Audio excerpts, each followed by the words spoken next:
So I am Tabby Harwood, and we are here on my farm in Upperco, which has been in my family since 1950. The farm is 650 acres. The entire farm is in conservation.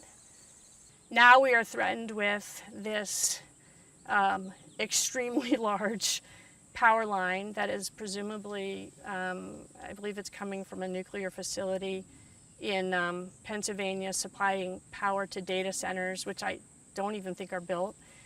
It seems to me that by conserving the land, we have just made ourselves a target for this kind of building project.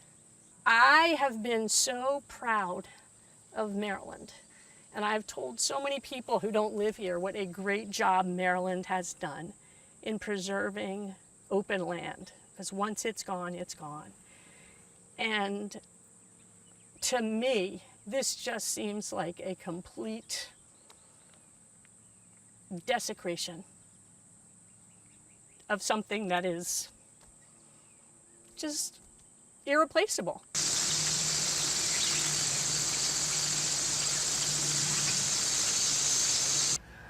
My name is John Merriman. My family's a seventh generation farmer, owns this farm here, and we're in Upperco, Maryland. Power line is supposed to cross over our farm, which of course nobody wants in their backyard.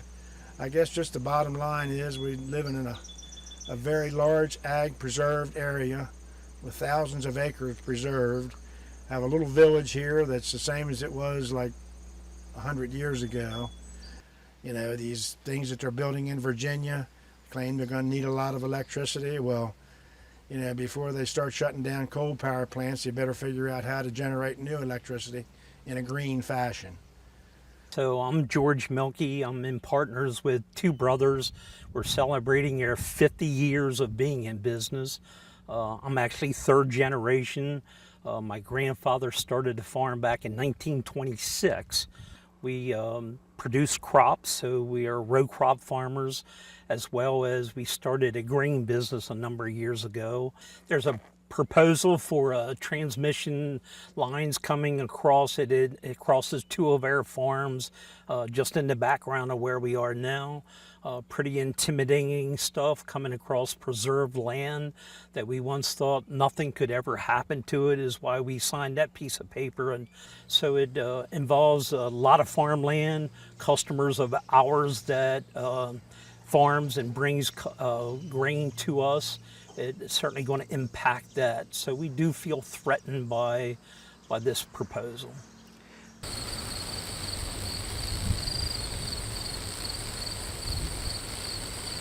My name is Lee Morford from Upperco, Maryland here. Been here all my life. Born and raised here, and I'm the fourth generation. My grandkids are the sixth generation.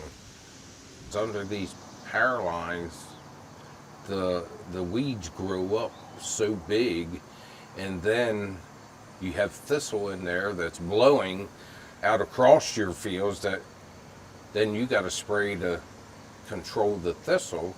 20 years down the road, I'm gone. My family has got that to look at, and if they want to sell this place, who wants to buy it? I have a landlord now that's had a farm for sale for 8 years. The power line runs beside him, 50 feet beside his property, and he can't sell it because of them power lines. That's his main reason he's having trouble selling this property. My name is Sheila Jackson Brown, and my father bought this place in the late 40s, and I was born here. So I've spent 70 plus years on this farm. I'm Jerry Brown, and I married into the farm. The proposed power line runs through our property over fields and farmland. We lease the land to a neighbor for cultivation, for cultivated crops. It'll take away farming land from him, and what land that's left over would be harder to farm. The state, which has spent tens of millions of dollars in this area to buy easements or encouraging us to donate easements, then wants to develop the land. So that was really was blindsided on one hand and betrayed on the other. My name's Kent Molander. We're in northern Baltimore County, and we've been here for 35 years. And the reason that we're all quite upset about this is because the power line is going to come over the top of this hill, ruin these woods, come through this lovely field here. It's the best piece of field on the property, and take out some of the neighbors' paddocks as well as ours. Well, the history of Trenton relies mainly on the mill house, and the church. They're from the 1800s, and I know that when we had the church picnic a few weeks ago, everybody was saying, what a lovely view to be able to look out over the valley, and someone reminded us, yes, that's exactly where they want to put the power lines. I am Michael Adams, and I am the pastor here at Christ Evangelical Lutheran Church in Upper Cove, Maryland, in the town of Trenton. We were approached by one of our neighbors about putting our church onto the historical landmark list for Baltimore County. But to be put on the registry is a tribute to the people who are from the past. And it's a tribute to the people who are here, who care enough to take care of this building and to see that there's worship here each and every Sunday. We see soybean fields and cornfields now.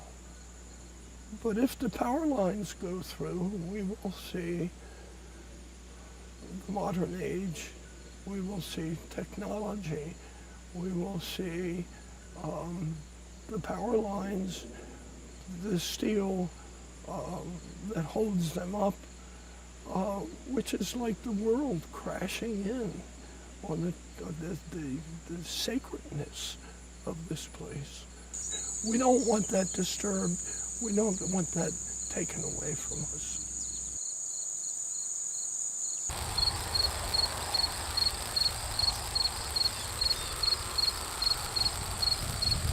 My name's Emma Jones. My husband's name is Mark Cesare. We purchased this property a little over 10 years ago. Where the power lines are proposed to go are basically on our property as well as the Molanders. They would go through our front 3 fields and then up the hillside, which the fields are in agricultural preserve. The hillside, the forest is in forestry preserve, and it would basically take out 6 acres of our property and make it unusable. So we wouldn't be able to have horses here because we wouldn't have the pasture to keep them anymore.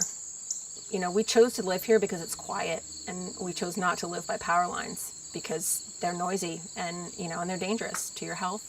They're unsightly, and our property would lose the majority of its value. It would be so detrimental to the land preservation and forestry preservation that Maryland has worked so hard to maintain and increase. I grew up in Loudoun County, and part of the reason why we did move here is because they did not do a good job with land preservation. And Maryland has done an incredible job, and the program is amazing. I think that, honestly, if this power line goes through, I think you're going to find that people will not put their land in preservation anymore because it makes you a target. My name is Mark Duvall. I am a row crop farmer, which means I raise corn and soybeans. If power lines were put in here, the way the route currently shows to run, it makes a turn right around where we're standing. There's a farmhouse sitting right here, which means that the tower probably would be very close to that farmhouse, if not right on top of it. I would probably lose a tenant, which is part of the income that we need to keep the farm going. That tower sitting there makes us very inefficient in how we get around our fields. I run a sprayer that has 90-foot booms.